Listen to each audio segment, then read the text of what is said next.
Mahal kong Kaithlin, bago pa man tayo ikasal mamaya, mas nauna na nating nasabi ang vows natin sa isa't isa 4 years ago. Ngayong araw, hindi lang tayo magiging mag-asawa, pero magiging magkatuwang sa kahit na anong pagsubok na ibato sa atin ng buhay. Justin, walang kahit anong salita ang makakatumbas ng nararamdaman ko ngayon. May mga nag-question sa atin nung una, pero pinatunayan natin sa lahat na ang pagmamahal ay wala sa edad at estado ng buhay. Maraming dumaan, maraming nangyari, pero tayo pa rin yung pinagtagpo ng tadhana.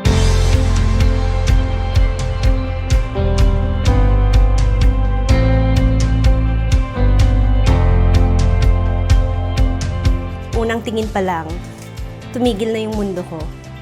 Una pa lang, alam ko na tayo na para sa isa't isa. Hanggang ngayon, nagsuslow mo pa rin pag nakikita kita at hindi na ako pabago. Sabi ko nga, di ba, nakita ko lang ang reflection ko sa mga mata mo pag tinitignan kita at pag tinitignan mo.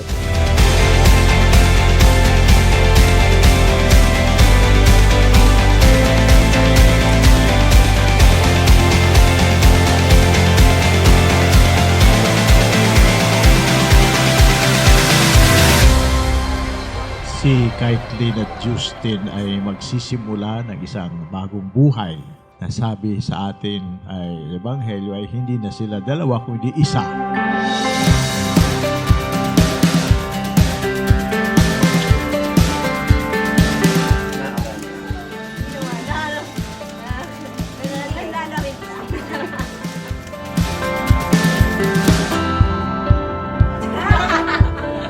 Tingnan mo ka graduate, magkakasama.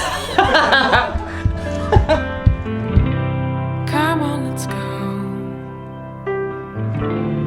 Grab my hand, we will fly. Don't be afraid.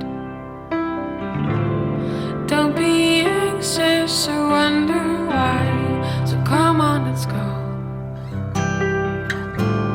Grab my hand, we will fly. Siyempre ako. Siyempre ako ngayon. Siyempre ka. Don't be anxious or wonder why. So come on, let's go together now into the open skies of blue.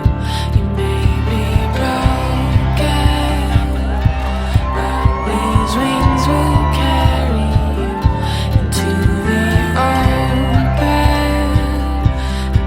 the open skies of blue.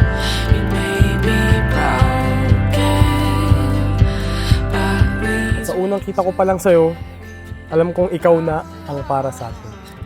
Ito na yun. Ito na talaga. Ikaw na. Ikaw lang. Mahal na mahal kita. Sobra.